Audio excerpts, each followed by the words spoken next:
2025.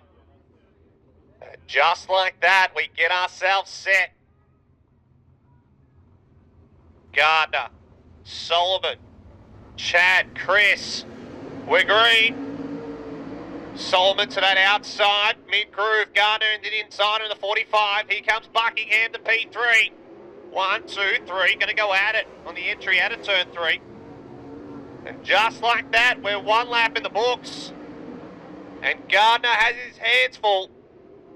Buckingham to that outside groove. Issues with Buzzy on the exit out of turn 2 when our first caution will come on for this heat race. G was getting racy too. He was not frightened of it. David Aldersley in the FTW group number 64, unfortunately just blew through turn number 2, Jake Morrell. Caught the right rear on the concrete and pirouetted around. It was very fortunate not to upend the number 64. We get set. It's a single file restart. The single file restart cone is on the front straight at the moment, so we must stay single file until we pass that cone. And we are in the hands of the man that we talked about a little bit earlier on. He's cool, he's calm, he's collected, and he has the lead. The Victoria number 11, Chris Solomon, gets us underway. Right foot goes down. He's got himself a nice little lead. Here comes Todd. More to the inside of Gardner. Moving up a couple of spots. Parker Scott's under attack from Hallett as well. Out of turn 4 they go. Your leader after one more lap after the restart is Solomon. Buckingham. Moore's been able to move up to 3. Going to come after Buckingham very shortly. Gardner. Hallett on Scott. Moves up, slides him on turn 3 and 4. And now Brock's about to come after Chad Gardner. So Parker Scott, Terry Rankin, Phil McHale a little bit deeper in this one. Smoke from the 55 as well. Maybe some issues for Parker. But it doesn't matter right now, Gav, as your leader is cleared on out of there. Buckingham in P2, but he's got a hard charging Todd Moore behind him. Yeah, Todd's the one that I was watching closely. The Oil Warehouse mainline Dynalog dynamometers, D26. Continues to surge, goes back through the middle of turn number 2. This time with 4 to run, your leader is out of there. Straight away advantage to Chris Solomon. The Brad and Christine Foster owned and operated. B&B retaining walls number 11. Buckingham strong in P2. Moole, he continued to hunt. Went to the bottom that time on entry to turn for 3. Edging his way closer. This is the benefit of being able to work around the racetrack. Find a quicker line. Gets beautiful drive on entry to 3. Hallett's tugged the top wing right back. He's up to P4. 5 is Chad Gardner. This time by the white flag will come out. Your race leader to the main straightaway. The blue and white number 11 of Chris Solomon.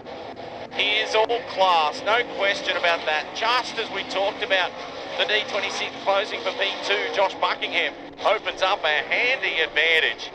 Checks around. No surprises, the 11 of Chris Solomon puts it in victory lane. Josh Buckingham, solid run. Heat race number 2 is in the books here at Avalon Raceway for the Great Southern Showdown. Todd Moore will cross the line in P3. Brock Hallett from 7 to 4.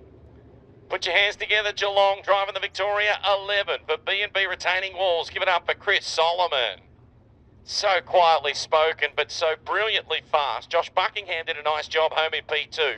Todd Moole at one point we thought was going to close in on your race for position number 2, but Josh Buckingham was good enough to clear him and put a little distance between himself and that third place getter in Todd Moole. Helmet's coming off for your heat race winner, Jake Morrell.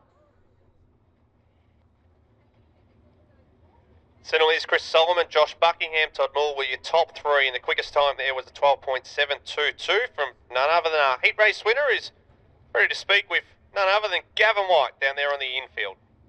Always well prepared is the 11 car. Put your hands together, Geelong. Chris Solomon puts it in victory lane in heat race number 2, and man, you look good. How much did you have to search around, Chris, on that racetrack? Because I feel like it's so wide at the moment. Yeah, I was sort of struggling off the turn 2 a little bit. When I got high and wide, I felt like I was hanging on a bit.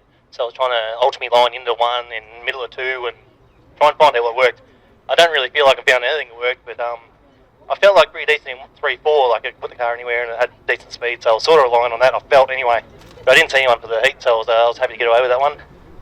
Real happy. We didn't qualify as good as we should have, so real happy to win that race and hopefully get in the A main. Chris, how sweet is this hot rod? It's been on the scene for a number of years. Brad does an amazing job, Christine as well. And this piece is as good as you could want for. Yeah, I really can't thank Christine and Brad enough. I'm having a lot of fun racing. Probably don't shout all the time because I put a lot of pressure on myself, but yeah, just having a time of my life, really. What about next weekend? I know you go down to Simpson Speedway for the National 360 LS title. I've got a feeling you're going to be right in the mix for that as well. Yeah, we ran up at Mildura last weekend and I blew my 360 up, so I was... Yeah, absolutely. Who's here tonight that you want to thank, mate? Just Brad, Christine, Paul, Dylan, Jace, just everyone that helps, everyone that hangs around at the end of the day and have the beer, and just real happy to be here. Beer and racing, it's what it's all about. A little bit earlier you said about being on top of the racetrack, and I feel like that's what a few drivers are. You're not really grabbing hold of it and driving off the corners like you want at the moment, but I feel like this place, the moisture comes up when the sun goes down. Yeah, the next couple of heat races will tell a story, and then the air will get cool and the moisture will sort of come back up, especially with the street stocks here. They'll sort of carve off that hard, crusty top layer, and it should make for a good racetrack later. Great job on the win. Thanks, mate. Put your hands together for your Heat 2 winner, Chris Solomon, as we get set.